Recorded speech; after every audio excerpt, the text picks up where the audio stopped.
Hari ini agendanya adalah replik jawaban dari GPU dari jaksa terhadap pledoi kita ya, nota pembelaan kita. Kami buat kemarin hampir 100 halaman ya. Dan ini kami lihat repliknya ini hanya 9 halaman. 9 halaman. Dan besok hari Jumat 3 hari setelah ini kami akan menjawab dari replik itu dengan dimakan duplik ya, duplik dari kami. Yang mana di dalam diputuskan di dalam jadwal bahwa tanggal 14 adalah putusan. Tanggal 14 besok adalah putusan. Dan insya Allah kami bisa menjawab semua replik, semua jawaban dengan jawaban lagi duplik kami hari Jumat besok. Ya kan? Karena yang dibahas oleh GPU di dalam repliknya itu adalah masalah bahwa perkara ini yang kami katakan bahwa perkara ini adalah perdata, bukan pidana. Itu dijelaskan oleh mereka dengan mengcounter kita, yang menurut kami ya tetap aja mendukung bahwa itu perdata sebenarnya. Yang namanya jual beli, apalagi di dalam definisi perdagangan itu berwujud maupun tidak berwujud, ya kan? Tidak berwujud itu seperti ya kita itu hampir sama seperti pulsa ya. Kalau orang beli pulsa itu kan tidak berwujud, seperti apa pulsa itu, ya kan? Kalau kita top up pulsa ya, pulsa baik dari Indosat ya maupun dari ya. Berarti nanti tanggal 7 itu. Jadi menurut kami bahwa tetap kami katakan bahwa itu adalah perdagangan normal sehingga bukan ranah pidana. Bagaimana? Berarti tanggal 7 itu nanti jawaban dari duplik kejaksaan, tanggal 14 baru keputusan dari hakim. Iya, keputusan dari hakim. Insya Allah kalau kita dimenangkan, ya bebas. Amin. Tapi yang jelas kalau emang ada bebas, itu jaksa langsung kasasi, bukan banding. Jaksa kasasi. Dalam pidana itu jika bebas murni, maka jaksa kasasi. Tapi jika kita mungkin tidak diuntungkan dalam arti dipersalahkan, ada langkah hukum lanjutan yang disebut banding. Jadi kalau kita yang dikalahkan dalam arti dihukum, banding. Tapi kalau bebas tanpa banding, langsung kasasi. Langsung kasasi. Ya kan? Dan saya yakin, insya Allah seyakin-yakinnya bahwa kita tidak bisa mendahului Allah SWT. Tapi dengan banyaknya orang terdolimi, ya kan, yang dirugikan, insya Allah ya banyaklah doa yang akan diterima oleh Allah. Itu dugaan saya. Masa sekian 57.000 orang ini tidak ada yang tembus doanya. Ya Allah yang tembus, ya kan? Satu saja atau dua saja yang sama Allah diterima doanya. Insya Allah kita bisa membebaskan para terdakwa. Terus kenapa menurut Bapak replik JPU itu hanya 9 halaman ya? Indikasinya mungkin bisa memang kita ada 9 pertimbangan hukum dan pertimbangan yuridis kita, 9 poin, tapi yang tahu sendiri ya bahwa 9 poin itu hampir 10 sampai 15 halaman kita menjelaskan.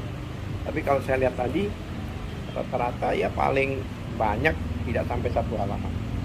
Mereka mengcounter, mengatakan bahwa kita tidak benar gitu. Ya memang gimana juga jaksa memang harus menjawab gitu.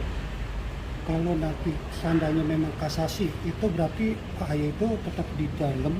Pas itu prosesnya berapa lama lagi? Kalau bebas murni, posisi para terdakwa di luar. Walaupun proses hukum tetap jalan. Tapi memang kalau SOP dari kejaksaan itu kalau ada putusan di bawah 2/3 biasanya mereka diharuskan. Kalau replik itu memang setiap JPU itu tipis atau kebanyakan tebal Pak? Tadi 9 halaman kan? Hanya 9 halaman. Kalau kami kan ada yang 100 halaman, kemudian ada satu rekan kami yang dari terdakwa yang lain yang sampai 125 halaman ya. Kalau dari sidang-sidang pada umumnya untuk JPU Ya, membuat ya, replik ya tergantung ya. Kami hanya memberi gambaran bahwa yang 100 halaman pledoi kami itu dijawab hanya dengan 9 halaman itu aja. Iya. 9 halaman. Apakah Ini bukan menandakan masalah halaman. apakah menandakan JPU itu tidak paham tentang Sebenarnya kalau kami pelajari selama ini ya, saya pertama-tama juga tidak ngerti kripto itu. Ternyata kripto itu memang tidak ada larangan. Bahkan sejak mereka ditahan itu kan banyak sekarang kripto baru kan. Iya. Banyak, Pak. Diiklanin di mana-mana Betul, dan iya. sebagainya kan. Banyak. bahkan market Iya. market luar negeri aja Nah, bisa kalau seandainya ya kita dianggap Melanggar hukum. piramida, melanggar hukum, berarti semua kripto yang ada di dunia ini harus dihentikan, Iya, Betul. ya kan? betul. Masalahnya ini menurut saya pemahaman piramida dari JPU ini yang bisa apa ya, yang tidak bisa kita terima, ya kan? Yang namanya piramida itu kan beberapa ahli mengatakan bahwa memperkaya yang atas, bahkan semuanya itu kembali ke owner. Maksudnya apa? Owner yang membuat aplikasi gitu loh. Tapi Iya. ini kan enggak. Karena mungkin ini sesuatu hal yang baru ini. Karena baru, makanya ini sebenarnya kasus dari ketidakpahaman. Gitu. Karena tidak paham, melihat orang-orang kok begitu, bisa dengan bermain aplikasi, dengan menggunakan aplikasi ini bisa kaya dengan cepat, sehingga timbul kecurigaan seperti ya kalau itu ASN ya mungkin lah, kalau tiba-tiba dia masuk pegawai negeri biasa-biasa kok juga kaya raya, ya itu masuk akal karena ada ukuran. Nah, ini kan tidak, ini memang ada aplikasi yang bisa membuat mereka mendapatkan hasil berlipat-lipat. Apalagi Pak Aye bermain kripto itu kan pada zamannya pada waktu itu belum pada Iya, ngerti ya. sebenarnya Pak Aye ini sudah berduit, sudah kaya sebelum dia menciptakan edisi cash. Ya. Dia kan bermain kripto ini kan kripto yang terbuka universal sejak Banyak orang yang 2016. Dunia. Ya kan? Iya. 2016. Nah, kemudian begitu dia bermain sendiri kan 2016. Oleh sebab itu begitu dia ada keuntungan besar dan sebagainya, kemudian dia berpikir dia ciptakanlah satu aplikasi, yang aplikasi itu marketnya adalah market komunitas yang berdasarkan kesepakatan. Jadi tidak fluktuasi ya. Harganya itu tetap. Ya. Ya kan? Ya. Harga itu tetap. Satu koin di dalam edisi cash ini, ya kan? Tadinya kan Edinar Cash. Edinar Cash ini adalah internasional. Kemudian Pak Aye bentuk sekarang untuk yang member saja gitu. Bermain antar member. Ya kan? Nah, Ya. itu kan dengan koin itu kalau kita membeli itu dengan harga 20.000 per koin. Ya kan? Menjualnya 15.000. Lah kan ini kan kalau logika bisnis kan seperti nggak masuk akal. Rugi. Membelinya 20, jualnya 15. Berarti ada keuntungan 5.000. Bukan soal Ada keuntungan, pelecehan. artinya secara Pelecehan. bisnis umum, Hmm. setiap orang membeli sesuatu kemudian dijual lagi, itu pasti lebih mahal. 25 Satu. kayak gitu ya. Iya. Hmm. Nah, di dalam permainan itu begitu dia beli 20.000 satu koin 20.000 tadi, memang ada harga supaya mereka bisa menambang. Yaitu dengan harga artinya yang dibelikan koin itu adalah 4 juta. Karena 20.000 jadi dapat 200 koin. Betul. Ya kan? Nah, mekanisme jual beli ini memang ada semacam apa istilahnya itu? Fee ya. Iya. Fee dari yang dibeli itu adalah 700. Sebenarnya orang mendaftar itu bayarnya 5 juta. 700 untuk fee-nya, ya kan? Fee dari yang jual tadi, ya kan? Hmm. Kemudian 300 untuk cloud. Bayar Itu pula. sesuatu hal yang Itu wajar, ya? bukan wajar lagi kalau kita hitung, ya kan? Kalau dia mau menjual lagi harganya 15. Kalau 200 koin dengan harga 15 itu cuma 3 juta ruginya dia kalau dihitung. betul. Iya. Kalau dia hanya dapat Akumulasi. 700, kemudian dia rugi 3 juta 1 juta, kan berarti rugi. Maksudnya Jadi dengan- artinya kan itu kan per bulan menambah itu kan dapat 15%. Yang dijual hasilnya Pak ya. Satu bulan 15%. Ya kan? Padahal pada waktu dia menjual, dia rugi dong 5%. Jadi 15% itu nggak ada artinya. Iya. Ya kan? Berarti kan masih ada 10% kan? Maksud saya gini Pak, untuk dalam jual beli itu sponsor itu mendapatkan fee 700.000. Itu dalam hal jual beli itu Lepas lepas ya? Lepas. Maksudnya wajar-wajar aja Wajar, seperti, karena orang yang membeli itu kalau dia menjual koin, dia juga dapat 700. ya seperti halnya jual Bukannya beli. setelah lepas. Nanti seperti jual beli pada umumnya, misalkan jual beli rumah itu kan pasti kadang suka ada sponsornya atau kalau Iya, calon. begini. Ini bukannya terus kita dapat 700 setiap bulan, tidak. Gitu. 700 lepas Sekali doang. sekali doang. Ya sama seperti Kemudian dianya yang membeli tadi, kalau dia mau menjual lagi, dia juga dapat 700. Iya. Iya kan? Dia 700. Kan menunggu waktu yang 15%. Menunggu waktu, karena ada waktu tertentu. Kalau nggak salah selama 2 bulan baru bisa menambang istilahnya. Iya. Ya namanya mekanisme. Namanya apa istilahnya itu aplikasi. Aplikasi itu kan macam-macam. Iya kan? Dan aplikasinya dibuat seperti itu. Berarti ini keahlian teknologi. Dan yang membuat aplikasi itu adalah orang-orang ITA.